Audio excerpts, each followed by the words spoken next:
Hi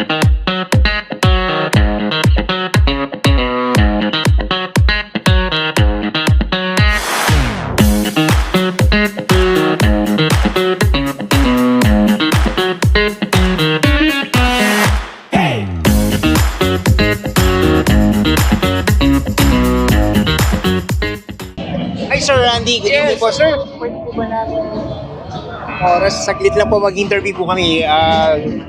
Isa sa mga sikat at kilala namin yung singer. Idol sir. Idol ko po. So okay na po sir. Picture lang. Okay. Opo. Yes po.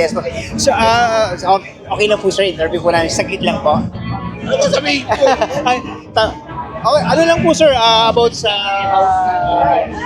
sa mga stage monitors namin din. Kung ano po yung ano. Very impressive. Bale, maganda yung tunog. Opo.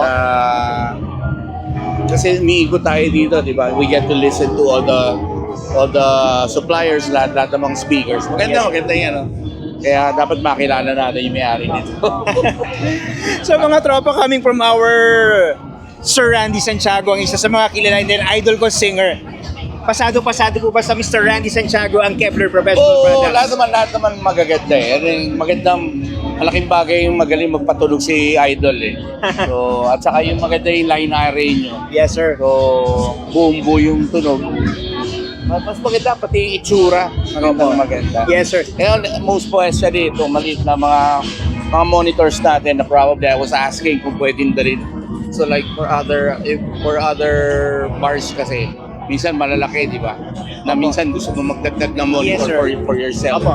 Sabi ko, pwedeng dalhin na pwede pang sarili. Outdoor gigs niya sir, opo. So pasok na pasok talaga siya sir kasi alam ko si Mr. Randy Santiago medyo hectic ang schedule lalo na sa mga tugtugan natin. And then eto sir yung bagay Maganda. kay Sir Randy. Oo.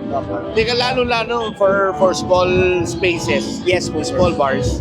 Na kailangan, siyempre, hindi naman ako IEM. So, mas nagdidepende ako sa monitors eh. So sabi ko maganda, tsaka buong-buo. Okay sir. So maraming salamat po Sir Randy Santiago. Thank you All po the best, sa all oras the po. best. So mga tropa kasama natin, ang nag-iisang Mr. Randy Santiago. Sir, may tanong po ako. Sino po yung babaero sa kanta niyong babaero? Ikaw. Yan ang tropa natin si Sir Randy Santiago.